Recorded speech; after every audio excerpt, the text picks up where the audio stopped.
The PDFs that you print out from your print shop, they can print it on 24-inch wide paper. It's just regular paper. That's your working drawing. Now we need to make the freezer paper copies for the patterns that we're going to iron on the fabric to cut out our paper pieces. And then we will building. You do not cut this apart. You cut the freezer paper patterns apart to iron on your fabric. This is your working drawing, and these will be your patterns for your shapes of the pieces that we're working with.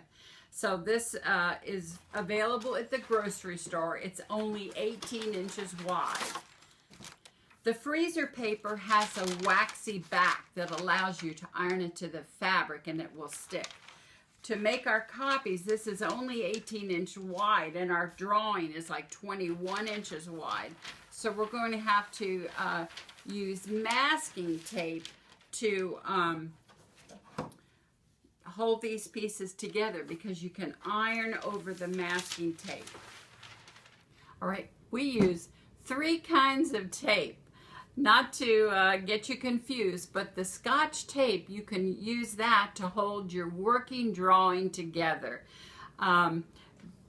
because you're not going to be ironing directly on this. You would not want to get that on your iron.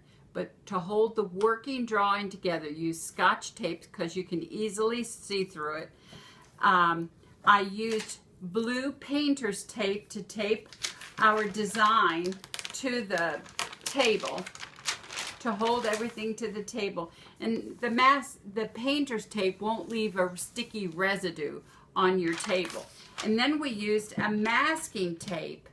We taped that 18-inch wide freezer paper together with masking tape, because you can iron over it, and the beige is light enough that you can still see through it a bit. And you just place this right over your working drawing.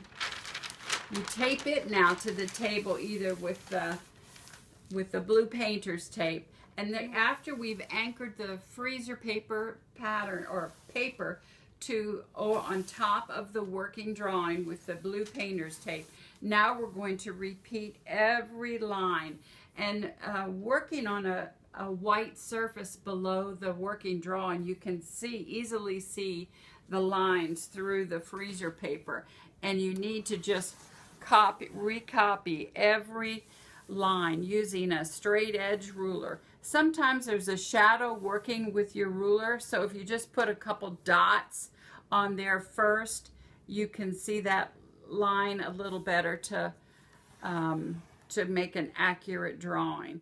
All right. We've copied every line and every number exactly the way it is on the working drawing. Be sure you number everything the way it is on the working drawing, because that's our blueprint for building this quilt. Now, another very important thing to do is take a different color pen to put registration marks or tick marks down, because this is going to help line everything up when we're building the quilt. It will be like darts in dressmaking. But I also wanted to point out that this inside line is the finished edge of the quilt. We've added an extra ½ inch around every big pattern piece or working drawing, so that will give us extra room for when we machine quilt, and then to square up the quilt later on. So we've added that extra ½ inch. And so use a different color pen for your registration marks, and be generous with them, because that's what's going to help line everything up when we're building. And the other very important thing is to extend, when we're copying this, to extend these lines out to that extra ½ inch, because this right here is one long piece, you see. That's included in the piece. So don't be cutting that off. All right, the next step is to remove the freezer paper from the working drawing.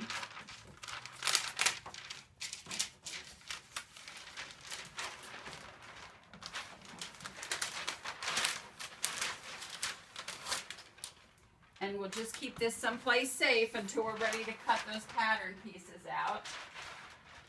And then to prepare our working drawing for building your quilt, you just have your working drawing taped to the table so it won't move. And now we're going to cut a piece of French fuse, and we're going to make this just slightly bigger than that outside line. This is a piece of French fuse that's folded up, and I'm just going to be able to trim this extra piece off. And I wanted to show you that you can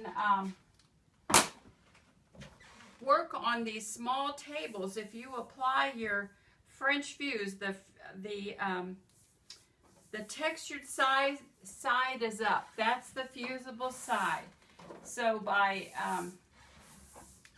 covering this, you can see how nicely you can see through this. You just, I'm going to use some blue painter's tape and tape this outside the edge of that extra ½ of an inch. Okay, by attaching the French fuse to your working drawing, just tape it around the perimeter of your drawing. Don't stretch it or anything, just let it float over the drawing. But then you can pick it up and move it if you have to work on a smaller table, and move it, fold it up or whatever. And then you can see if you were working on the long side, the 84-inch long side, you see by attaching it how you could just easily move it on your table.